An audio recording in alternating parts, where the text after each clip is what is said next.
And welcome back, guys.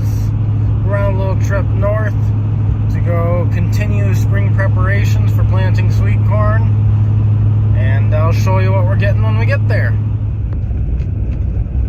Driving by here, this little patch, this little finger right here, I'm going to plant all the sweet corn too. So here at the end, my uncle's going to put a test plot for Beck's Hybrids alfalfa, and the rest will be more difficult for the guys to reach with the planters. So we're going to try to plant some sweet corn there, I guess. It's not much, but another quarter acre, third acre, you know, in sweet corn that adds up pretty quick. That'll probably be another 5,000 plants. So figure 80% of them make ears. That's another 4,000 ears of corn to sell. It adds up pretty quick.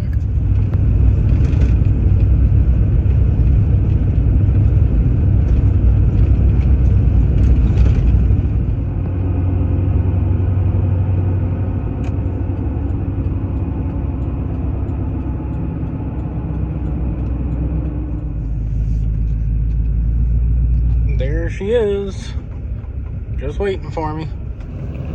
Of course, I get all the way here and it's the one and only hitch pin I have with me. Son of a gun!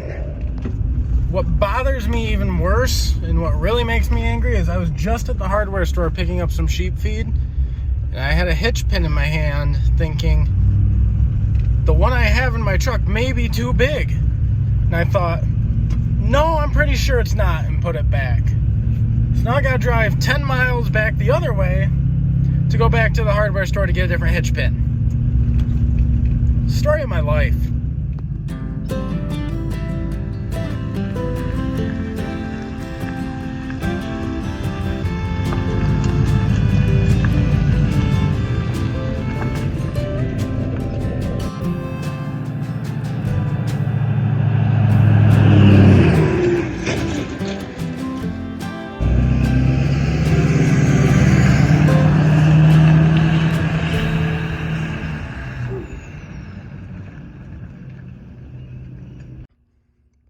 So we got it here in the shop.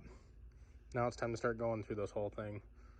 So I dropped it off last year and I don't really know what's been done to it. So I've just basically opened up everything, make sure all the boxes are clean, you know, make sure everything's in one piece. The main thing was make sure no mice had made nests in here or anything.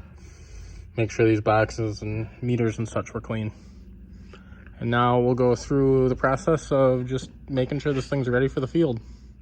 So as I was just saying, basically, I don't know what happened to this planter after I dropped it off last year. I don't know if it got ran somewhere else, so I'm going to go through everything, just make sure everything's in good shape, you know, make sure my row units don't move, you know, make sure everything's tight, check all the chains, make sure they're in runnable condition, grease everything, make sure everything's clean, go around, make sure, you know, your closing wheels and all your disc openers and everything rotate. And then basically just lube everything up. And then hopefully later this week we can put it on the ground and run it a little bit and put some corn through her. So everything seems pretty stable. You know, this is a 50-year-old planter, and stuff isn't in the best shape anymore. These, for instance, these chains they're not great. So we're gonna lube them up, and you know, we're only planting like 1.5 acres with this, so it's not the end of the world, and it's also sweet corn. So as long as the seed gets in the ground, if we have a double or a skip, it's not the end of the world. So now we're gonna go through and disengage the drive sprockets on every row unit. If I can do this with one hand. There we go. So we can lift up all these boxes and inspect my meters and the undersides of these boxes and such, and make sure there's no issues there.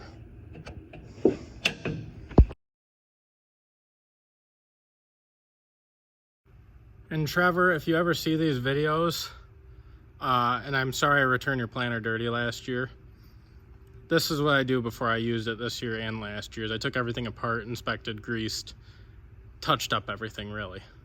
Put a couple new springs on, so I am taking care of it. I know this thing's your baby. Now I'm going through the meters and the plates and stuff, looking at the belts on these brushes, you know, looking for any cracks in the plastic, looking for rubber that's starting to shred. This is what carries your seed around, and make sure you get uniform seed drop, you know, one at a time. As you can see up here, seeds can't pass each other, and neither can they over there. So we're doing pretty good. There's no cracks in this belt, so that one's all right. So we'll go through the rest of these 4. I'm not going to show you all that just because that'll get kind of boring. So this is what it looks like inside one of your basic finger pickup brush meters looks like. This plate's going to sit right on top of there like that. And this is going to be inside this box here in that opening. All your seed is going to fall into here. And it's going to fall down in here into this finger pickup, in which these guys will pick up seed, you know, hopefully one at a time.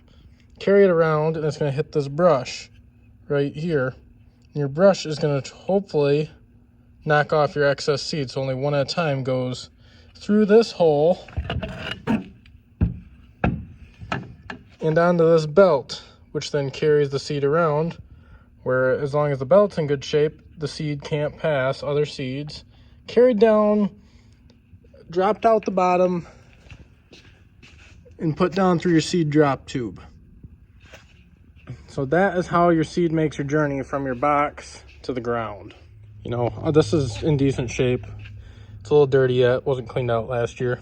The brush could stand probably a new brush, but it'll get through this year. I found this says new belt and brush in 2005. I don't know how many acres have been through this thing since. They say 100 acres for a brush, 250 for a backing plate. I have no idea about the fingers. But other than that, everything looks pretty good. So I think we're gonna just put this guy back together, and I'm gonna zoom through the next couple. And as was said earlier, some of you are probably gonna look at this and say, oh, you should change this. Oh, that should be changed. I'm planting 1.5 acres of sweet corn. It's not my planter. As long as everything is in okay shape and will get the job done, I'm not too worried about it. Just because stuff isn't in the best condition, all I gotta get through is 1.5 acres. And that's not a perfectionist to me, that's just that I don't own any of this stuff. I don't really see a point in changing it. So all those look good. Unfortunately, I had one that these plates are made out of plastic. This part cracked out on one of them, so I'll have to order a new one and have it here by John Deere tomorrow. But other than that, everything looked good. So now I'm just gonna go through and grease all these chains, and that should be set for having this whole thing working and running. Oh, and attach the fertilizer tubes. Everything's done. She should be workable. All I gotta do is hook up the lines to these old fertilizer disc openers. They run right next to the seed trench. Applying a little kickstart for the seeds. I'm not gonna lube the chains up until I can hook up the ground drives and make everything rotate, and that way I can just put my tractor in first gear, set the planter on the ground, just let it slowly roll, and I can grease all the chains as it's going. These old planters are super nice. They're super simple. I can almost have the whole thing apart. Well, not whole thing apart. All the parts you need apart for basic maintenance. For 4 rows, you can do like a row every 20 minutes. So it's super easy. As I said, there is things, if it was my planter, I probably would replace. But it's getting used for 1.5 acres. I'm renting it. I'm not too worried about it. Things will work. All these discs down here, the fertilizer discs, need to be new discs on them, but they still, you know, cut a little trench right next to the seed. They'll work. The seed opener discs could stand to be changed, but for 1.5 acres, we'll make it work.